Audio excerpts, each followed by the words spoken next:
వీటిని ఎప్పుడన్నా మీరు కారం కారంగా అట్లా తినాలంటే వీటిలో కాస్త మనం పచ్చిమిరపకాయ ముక్కలు, ఉల్లిపాయ ముక్కలు, కొత్తిమీర, టమోటా ముక్కలు ఇలాంటి వాటిని కట్ చేసేసి అట్లో నిమ్మరసం పిండి దీనికి కొంచెం చాట్ మసాలా పొడి కొంత కలుపుకోండి. ఈ మసాలా మిక్చర్ ఇప్పుడు నేను చెప్తున్నాను కదా, ఉల్లిపాయ పచ్చిమిరపకాయకి నిమ్మరసం పిండి ఇట్లా కలిపేసేసి ఈ మిక్చర్కి ఈ పేలాల్లో వేసి కలిపేసేసి దీనికి మీరు వేరుశనగ పప్పులు వేపించినవి ఉంటాయి అవి కలుపుకోండి.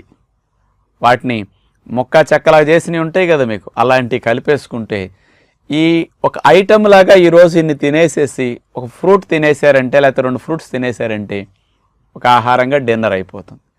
ఎప్పుడన్నా ఎంజాయ్ చేయడానికి ఇది. ఎప్పుడన్నా మీరు 4 రోజులు ఊరు వెళ్తారండి,